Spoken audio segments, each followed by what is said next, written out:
ఈ కాంగ్రెస్ తెచ్చినటువంటి కరువు వల్ల ఒకసారి రైతులను చూసుకోవచ్చు మనం. చేతికొచ్చినటువంటి పంట మొత్తం నెర్రెలు ఈరోజు నీళ్లు దొరకక మొత్తం ఎండిపోతున్న నేపథ్యంలో ఒక రైతు తాపత్రయాన్ని మనం చూస్తూ ఉన్నాం. ఒక రైతు బిడ్డ ఏం చేస్తున్నారు, కనీసం ఉన్నదానన్న కాపాడుకుందామని చెప్పేసి ఆ యొక్క వరి కంకుల్ని ఏదైతే పొట్టకొచ్చినటువంటి వరిని ఎక్కడిదక్కడ తెంపుకోవాల్సిన పరిస్థితి వచ్చేసింది. చూడండి అసలు ఎంత దారుణమైన పరిస్థితి. అంటే ఓవైపు ఏదైతే రైతుల గురించి అడిగితే వెకిలి నవ్వులు నవ్వుతున్నటువంటి ఈ ముఖ్యమంత్రి ఈ సినిమాను ఒకసారి చూడాలి. ఇది సినిమానా లేకపోతే నిజమైన వ్యధన? ఒక రైతు ఒక కండవ కప్పుకొని కండవ తీసుకున్నటువంటి ఒక రైతు ఆయన ఆయన పడుతున్నటువంటి బాధలు చూడు. ఏదైతే వరి కంకులను చూడ ఏదైతే ఆయన తెంపుకుంటున్న పరిస్థితి. పెద్ద మనిషి ఒక్క నిమిషం ఏమైంది? ఎందుకు అంత ఇబ్బంది పడుతున్నావు? ఎందుకు అట్లా? ఈరోజు ఈ ఎండిపోయిన వరి కేసీఆర్ గారు ఉన్నప్పుడు ముఖ్యమంత్రిగా ఇదంతా పచ్చగా ఉన్నటువంటి ఈ పొలాలు ఈరోజు ఎండిపోయిన ఈ గింజలు మాత్రం కనబడుతున్నాయి. ఇందులో ఏమీ ఉండదు, తాలు. ఎందుకు అంటే పూసబోయింది. అంటే మామూలుగా వరికి సంబంధించిన దాంట్లో ఎట్లా ఉంటుందంటే, నేను ఒక రైతు బిడ్డగా నేను చెప్తా ఉంటా, ఇలా వచ్చినప్పుడు ఒకసారి మనం ఏమంటారు దీన్ని తాళ్ళని తూర్పట్ల పడతామని చెప్పేసి అంటారు కదా. దీంట్లో ఒకసారి పైనుంచి ఇట్లా పోస్తున్నప్పుడు గాలికి ఎగిరిపోతూ ఉంటాయి. గట్టి అనేది ఇక్కడ పడతాయి, కింద పడతా ఉంటాయి, పొల్లు అనేది ఎగిరిపోతా ఉంటుంది. పొల్లు అనేది ఇదంతా పూర్తిగా ఎట్లయితే అంటే నీటి ఎద్దడి వల్ల నీరు సరిగ్గా అందక మంచి టైంలో అంటే ముందస్తుగా ఏదైతే గత ప్రభుత్వం ఉందో ఆ ప్రభుత్వంలో ఉన్నప్పుడు మంచి నీళ్ళు వచ్చేది. నీళ్ళు వచ్చినప్పుడు రైతులందరూ కూడా ఈరోజు ఇట్లాంటి వరి పంట వేసుకున్నారు. సడన్గా చూసుకుంటే అయితే సడన్గా ప్రభుత్వం మార్పిడి జరిగింది. నీళ్లు కేవలం కాళేశ్వరానికి సంబంధించినటువంటి దాని మీద ప్రాపగండ చేయడం, ఒక ఫేక్ ప్రాపగండ చేసేసి గత ప్రభుత్వం ఈ కాళేశ్వరం పేరు మీద 1,00,000 కోట్లు తీసుకున్నది అని చెప్పేసి ఒక ప్రయత్నం చేసే ఒక నెపంతో ఈరోజు రైతన్నను ఎంత కష్టపెడుతుంది ప్రభుత్వం అంటే మరీ దారుణం అని చెప్పుకోవచ్చు. ఎందుకే మరి ఎట్లా మరి ఏం చేద్దాం అనుకుంటున్నారు? వచ్చి ఏం చెప్పిండు సారు? ముఖ్యమంత్రి గారు, మాజీ ముఖ్యమంత్రి గారు, తెలంగాణ ముద్దుబిడ్డ ఈ భగీరథ ప్రయత్నం చేసి ఇటు తాగునీరు, సాగునీరు, కరెంటు అన్నీ ఇచ్చిన పెద్ద నేత వస్తున్నాడు కాబట్టి మా గోసలు చూపించడానికే ఇది తీసుకెళ్లడం కొరకే ఇవన్నీ మేము చేస్తూ ఉన్నాం. ఇప్పుడు పెద్దసార్ వచ్చిన తర్వాత కేసీఆర్ గారికి చూపించి ఇకనైనా మా ముందుండి పోరాడి మాకు ఇక పంటనైనా మళ్ళీ వేసుకోవడానికి ఎట్టి పరిస్థితుల్లో కాంగ్రెస్ మెడల్ వంచి నీళ్ళు ఇప్పియాలని చెప్పి కోరడానికే మాదొక చిన్న ప్రయత్నం. ఎంతనే నీ పేరేం పేరు అసలు? నా పేరు కమలాకర్ రెడ్డి. ఎందుకు అది పట్టుకోవాలంటే మొత్తం నాగలి రైతే రాజు అనేది కేసీఆర్ గారి సిద్ధాంతం. కానీ రైతును చంపైనా మేము అధికారంలోకి రావాలనేది రేవంత్ రెడ్డి గారి సిద్ధాంతం. ఈ రెండు విధాలకు ఆనాడు ఎట్లా ఉండే ఈనాడు ఎట్లా ఉంది అనేది కేసీఆర్ గారికి తెలియజేయడానికి, మీరున్నప్పుడు ఎలా ఉండే మా పరిస్థితి ఇప్పుడు ఎలా వచ్చిందని తెలియజేయడానికి ఒక చిన్న ప్రయత్నం రైతుల పక్షాన, మేమందరి పక్షాన ఇది ఒక ప్రయత్నం చేస్తూ ఉన్నాం. తప్పకుండా ఇకనైనా మళ్ళీ ప్రతి ఒక్క ప్రజానికానికి చేతులు జోడించి కోరుతా ఉన్నాం. రైతు అంటే అన్నం పెట్టేవాడే రైతు. ఆ అన్నం పెట్టేవాడే ఈరోజు చావు బతుకుల్లోకి వెళ్తూ ఉన్నాడు. కాబట్టి తప్పకుండా కాంగ్రెస్ మాటలు నమ్మద్దు అని చెప్పి కోరుతా ఉన్నాం. వచ్చే ఎన్నికలలో తప్పకుండా రైతు అందరూ గల మూకుమ్మడిగా మళ్ళీ కేసీఆర్ గారు బలపరిచిన అభ్యర్థులను గెలిపించడానికి మరొక ప్రయత్నం కూడా చేయడానికి మేము వెళ్తా ఉన్నాం. దీంతో పాటు ఇక్కడ ఏదైతే కరీంనగర్ ప్రాంతానికి అయితేనేది, సిరిసిల్ల ప్రాంతానికి అయితేనేది, ఇక్కడ మిడ్ మానేరుకు సంబంధించి అయితేనేది, లోయర్ మానేరు అయితేనేది, లేకపోతే అప్పర్ మానేరు ఇవన్నిటి కూడా నీళ్ళు ఎప్పుడు జలకలతోటి ఇట్లా ఇట్లా ఉండేది. ఇప్పుడు మనం సిరిసిల్లకు వచ్చే క్రమంలో ఏదైతే ముందట బ్రిడ్జ్లో చూస్తే ఒక 10 ఏళ్ల పాటు ఇట్లా నీళ్లు కలకలాడుతుంటే వస్తుందో చూస్తే మరి దారుణంగా అనిపిస్తుంది. సీజన్ లో మానేరు దుంకి, చెర్లు మత్తడి దుంకి బెస్తోళ్ళు చేపలు పట్టారు. రైతులు నీళ్లు వారించుకొని పంటలు మంచిగా పండించుకున్నారు. కానీ ఈ రోజు చూసినట్టయితే చుక్క నీరు లేవు, పశువులకు నీళ్లు లేవు, ప్రతి ఒక్కటి కష్టం ఉంది. ఆ రోజు బిందెలు పట్టుకొని బయటకు ఎవరు రాలే. ఈ రోజు బిందెలు పట్టుకపోయే పరిస్థితి వస్తుంది. గ్రౌండ్ వాటర్ తగ్గిపోయింది, నీళ్లు లేవు. బోర్లలో 500 ఫీట్లు వేసినా మళ్ళీ బోర్లు పడని పరిస్థితి మళ్ళీ ఈనాడు తెస్తూ ఉన్నారు. అలాంటి సమయంలో ఈ యొక్క పిచ్చి దద్దమ్మ రేవంత్ రెడ్డి మాట్లాడతాడు, 10 SP పెట్టుకోండి, 3 గంటలు ఎందుకు 1 గంటలో వాడతాయి.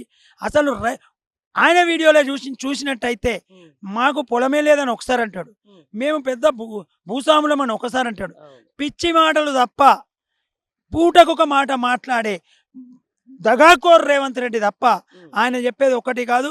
కేవలం పైసలతో వచ్చిన ముఖ్యమంత్రి పదవి తప్పితే ఈయనకు ఎవ్వరు కూడా కాంగ్రెస్ వాళ్ళు కూడా ఎప్పుడు వ్యతిరేకిస్తారో, ఎప్పుడు అని తీస్తారో అనేది కూడా తెలియలేని పరిస్థితిలో ఉంది. ఈరోజు ఆయన నమ్ముకొని పోతున్న ఈ బీఆర్ఎస్ పార్టీ నిలిచిపోతున్న దద్దమ్మలకు ప్రజలు ఖచ్చితంగా బుద్ధి చెప్తారని చెప్పి మేము తెలియజేస్తా ఉన్నాం. Okay, right. మొత్తానికంటే ఈ ఈ కరువు ఇట్నే కొనసాగాలంటే కొనసాగొద్దు, లేకపోతే రేపు రైతు బతకాలి అనుకుంటే ఏమైనా సూచనలు చేస్తారా ఈ దద్దమ్మ ప్రభుత్వానికి? మీరే అంటున్నారు కదా. ఈ దద్దమ్మ ప్రభుత్వం తొందరగా పరిష్కారాలు ఆలోచన చేయకపోతే వచ్చే కాలం నాటికి ఎక్కడ కానీ కాంగ్రెస్ ఎమ్మెల్యేలను బయట తిరగనీయకుండా ఉద్యమం చేపడతామని చెప్పి రైతుల పక్షాన డిమాండ్ చేస్తూ ఉన్నాం. ఓకే. ఎందుకు అంటే నిరాహార దీక్షలైనా చేస్తాం, ఉద్యమం చేస్తాం, ఏదైనా చేస్తాం, వాళ్ళను మాత్రం రాజీనామా చేయించి ముఖ్యమంత్రి ఉండకుండా చేసే ప్రయత్నం తప్పకుండా చేస్తామని చెప్పి మేము ఇదొక ఉద్యమంగా తీసుకుంటాం.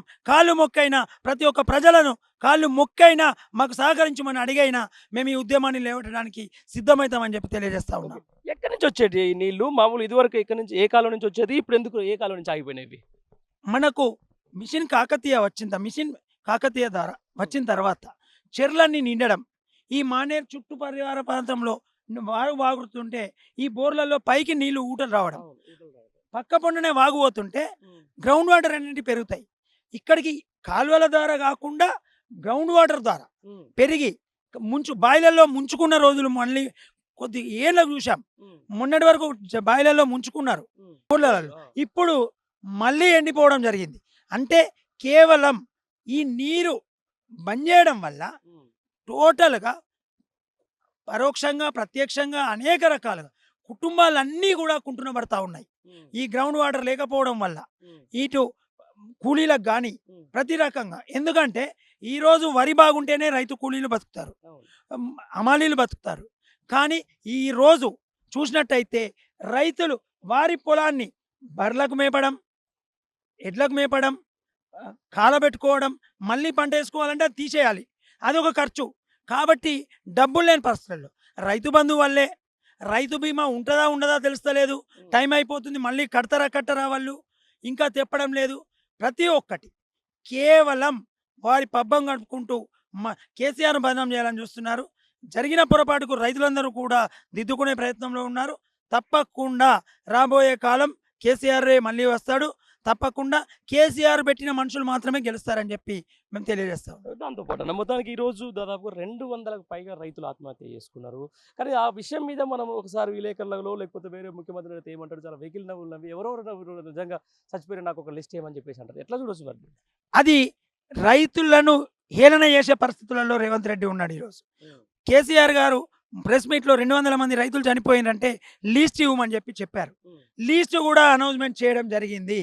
అది మీడియా వాళ్ళే చేశారు. ఎక్కడెక్కడ చనిపోయిన అనేది కేసీఆర్ గారు చెప్తే అబద్ధం చెప్పింది అనుకుందాం, ఏది ప్రతిపక్షం కాబట్టి.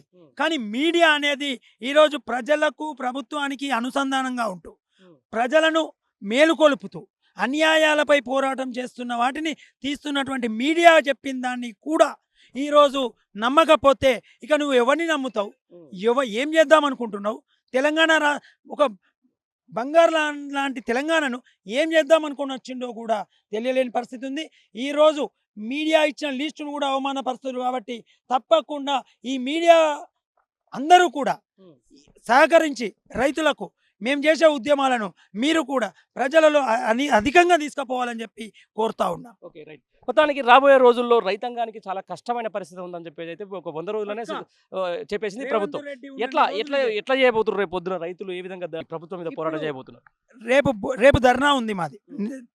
మేము రేపు దీక్ష చేస్తా ఉన్నాం ఆడియో దగ్గర. ఏది బోనస్ ప్రకటించాలి అని చెప్పి ఆ రోజు చెప్పింది. కాబట్టి ఇప్పుడు రైతులు కోతలు వస్తున్నారు కాబట్టి పంటలు నష్టమైంది. 10 క్వింటాలు వచ్చేది 5 క్వింటాలు వచ్చింది. దానికి 500 బోనస్ ఇస్తా అన్నాడు. ఆ బోనస్ ఇవ్వాలి. ఇవాళ బోనస్ను ఎగవగొట్టడానికే రైతుల పంటలు రాకుండా చేసిండు అనేది ప్రధానమైన సమస్య ఇది. ఎందుకు అంటే నీళ్ళు ఇస్తే పంటలు పండుతాయి, పంటలు పండితే బోనస్ ఇవ్వాలి. బోనస్ ఇవ్వాలంటే పైసలు లేవు. ఈరోజు అప్పులు చేసిన ప్రభుత్వం అని తెలంగాణ ప్రభుత్వాన్ని చెప్పిన ఇదే రేవంత్ రెడ్డి గారు ఈరోజు మేము మీడియాలో టీవీలో రోజు చూస్తాం మేము అసలు ఈ పిచ్చి ప్రభుత్వం ఏం చేస్తుందా అని. రోజుకు సగటున 160 కోట్ల అప్పు చేస్తూ ఉన్నాడు. మరి ఎవనయ్య జాగిరం చేస్తూ ఉన్నాడు? ఎవరి పైసలు అవి మళ్ళీ ప్రజల దగ్గరికి వెళ్ళే కట్టేది? మరి ఆ రోజు ఆ ప్రభుత్వం అప్పు చేస్తే డెవలప్ చేసింది, మరి నువ్వు చేస్తున్న అప్పు. ఆ రోజు రైతు బంధు ఇస్తా అంటే ఆపిండు ఎలక్షన్లకు ముందు. ఆ రైతు బంధు ఇచ్చే 7,000 కోట్లు ఎక్కడిచ్చిండు? ఏది ఖమ్మం మంత్రి శ్రీనివాస్ రెడ్డి గారికి కాంట్రాక్టర్ బిల్లు వచ్చేది ఉంటే ఆ 7,000 కోట్ల నటు మరలిచ్చిండు అనేది మీడియా ద్వారా మేము ఎప్పుడో తెలుసుకున్నాం. కేవలం ఈరోజు ప్రభుత్వం ఏర్పడడానికి ఆ శ్రీనివాస్ రెడ్డి అనే మంత్రి చాలా ఖర్చు పెట్టి ఇవాళ ఎమ్మెల్యేలను గెలిపించిండు కాబట్టి, ప్రభుత్వం నిలబెట్టిండు కాబట్టి ఈరోజు ఆయనకి ఇచ్చేటందుకు బిల్లు రైతుల కడుపు కొట్టిండు, రైతు బంధు ఆపిండు. ఇప్పటికి కూడా పూర్తి రైతు బంధు వల్లేదు. మాకు వల్లేదండి రైతు బంధు. 5 ఎకరాలు రమ్మనండి, పంటట్టు చూపించమనండి, మేము ఇప్పుడు సవాల్ చేస్తున్నాం, గులాంగిరి చేస్తాం. రాలేదు రైతు బంధు. కేవలం పేపర్ల వరకే చూపిస్తూ ఉన్నారు తప్పితే ఎక్కడ పూర్తిగా రాలేదని చెప్పి మేము చెప్తా ఉన్నాం. దీంతో పాటు ఇవాళ రైతన్నకు సంబంధించిన దాంట్లో ఇప్పుడు రైతు బంధు అడిగితే చెప్తాడు కొడతామని చెప్పేసి అని ఒక మాట అంటారు. ఆ తర్వాత రకరకాల ఏది రైతు బీమాకు సంబంధించిన దాని మీద ఇంతవరకు ఎట్లాంటి మాటలు మాట్లాడరు. ఆ తర్వాత రుణమాఫీ గురించి కథ మొత్తం టోటల్గా అది అవుటే అయిపోయింది. ఎట్లా మరి ఇది? ఆ రోజు తీన్మార్ మల్లిగాడు కానీ ఈ కోమటిరెడ్డి వెంకటరెడ్డి కానీ రైతు బంధు గురించి మాట్లాడితే చెప్పుతోని కొట్టాలన్న మాట మేము చూసాం వీడియోలో. ఇవాళ మేము అడుగుతా ఉన్నాం, రైతు బంధు అడిగితే చెప్పుతోని కొట్టేది ఉంటే ఈ రైతుల చెప్పులు ఇరిగేదాకా మిమ్మల్ని కొడతారని చెప్పి మేము హెచ్చరిస్తా ఉన్నాం. ఇదే తీన్మార్ మల్లిగాడు ఒక వార్త చూస్తే మేము ఆశ్చర్యపోయామండి. 10th పరీక్షలలో 1 నిమిషం లేట్ అయినందుకు పిల్లలను ఎగ్జామ్ రాయనీయకపోతే ఆత్మహత్య చేసుకున్నారు. 1 నిమిషం పోతే రాకపోతే లేట్ అయితే ముళ్ళే పోతుందా అని చెప్పింది. అదే నోరు కాదు మోరివంది. అదే ప్రభుత్వం తెలంగాణ ప్రభుత్వం ఉన్నప్పుడు ఒక 10 నిమిషాల ముందు పోతేంది, 1 నిమిషం ఎందుకు లేట్ చేయాలి అన్న ఘనత వాంది. ఎప్పటికప్పుడు వాడు ఇంకో మాట కూడా అన్నాడు, ఒకరోజు మాకు సవారీ చేయడానికి ఒక గాడిద లాంటిదే ఈ పార్టీలన్నీ, మేము పబ్బం గడుపుకోవడానికి ఏ పార్టీకైనా పోతాం, అది మాకు గాడిద లాంటిది, మేము సాధించే వరకు, మేము అనుకున్నది చేసే వరకు ఇది ఒక గాడిద లాంటిదే, కాంగ్రెస్ కూడా మాకు గాడిదతో సమానమని ఒకటి అన్నది. మీడియా కావాలంటే మేము మీడియాలో వచ్చింది చూపించడానికి కూడా మేము సిద్ధంగా ఉన్నాం. కాబట్టి ఈ పిచ్చి మల్లిగాని నమ్ముకుంటే ఈ రేవంత్ రెడ్డి మళ్ళీ నట్టేయడం మునగక తప్పదని చెప్పి మేము చెప్తా ఉన్నాం. పిచ్చి మల్లిగాడికి నస్తే తీన్మార్ మల్లిగాడు చెప్పుతో కొట్టడానికి సిద్ధంగా ఉన్నారు మా సిరిసిల్ల ఏరియాకి వస్తే రైతులు అని చెప్పి మేము చెప్తా ఉన్నాం. దీంతో పాటు ఇదే తీన్మార్ మల్లన్నకు సంబంధించినట్లయితే లేకపోతే కొన్ని అనుకూల మీడియా లేదు, మొన్న ఏదైతే ధర వద్దండ అని చెప్పేసి కేసీఆర్ గారు మొన్న పోయిండ్రు జనగాం జిల్లాకు సంబంధించి దేవరపల. కానీ అక్కడ పోయిన తర్వాత మళ్ళీ అదే మీడియాలో ఏం చెప్పిండ్రు, అసలు 1 లక్ష రూపాయలు తీసుకొని ఎకరం కావాలని చెప్పేసి పంట ఎండబెట్టుకున్నారు, వీళ్ళకి నీళ్లు లేక కాదు నిప్పు లేక కాదని చెప్పేసి ఒక ఫాల్స్ ప్రాపగండా చేసే ప్రయత్నం చేసిండ్రు. చూసి రాసిన మీడియాలో ఏం చెప్తారు? ఏ రైతు కూడా ఎంత కష్టం వచ్చినా కావాలని చెప్పి మంచి పంటను ఎవరు అంటు పెట్టుకోరు.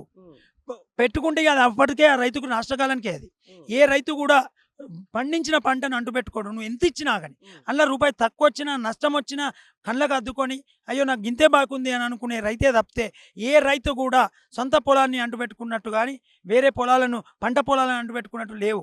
కేవలం వీళ్ళు దుష్ప్రచారం చేయడానికి, రైతుల మీద దుష్ప్రచారం చేస్తే చెప్పు దెబ్బల పాలవుతారని చెప్పి హెచ్చరిస్తూ ఉన్నాం. ఎక్కడ ఏ రైతు అంటు పెట్టుకున్నా కడుపు ఖాళీ, రేపు పొద్దున దాన్ని మళ్ళీ పీకేయాలి, కొయ్యాలి, చెయ్యాలి అంటే కష్టమవుతుంది. మళ్ళీ పైసలు దండుగా ట్రాక్టర్కి కానీ ఇటు కూలీలకు కానీ.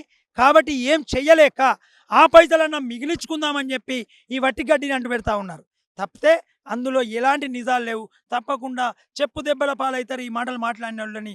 మేము ఏ రైతులైతే అడిగితే చెప్పుతో కొడతామన్నారో మా దగ్గర కూడా చెప్పులు ఉన్నాయి తీన్మార్ మల్లిగానికి.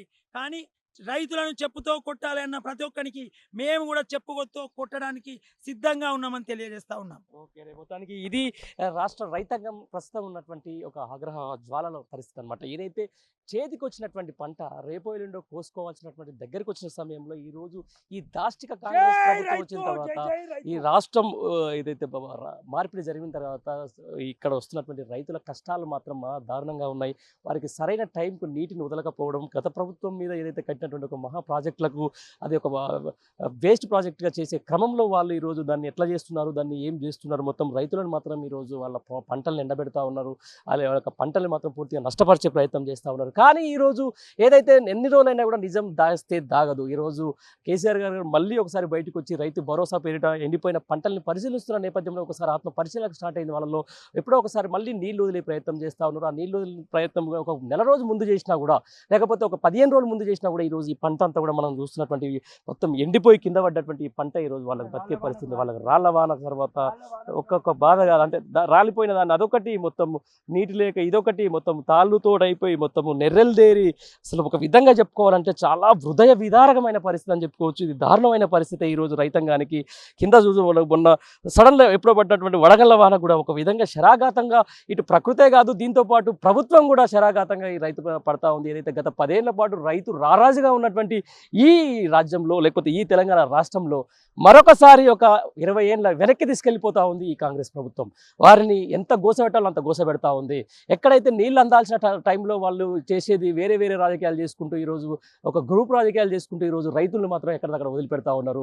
ప్రాజెక్టుల నుంచి నీళ్లు ఉన్నా కూడా అక్కడి నుంచి వదిలిపెట్టకుండా ఈరోజు వాళ్ళు మీనమేషాలు లెక్క పెడతా ఉన్నారు.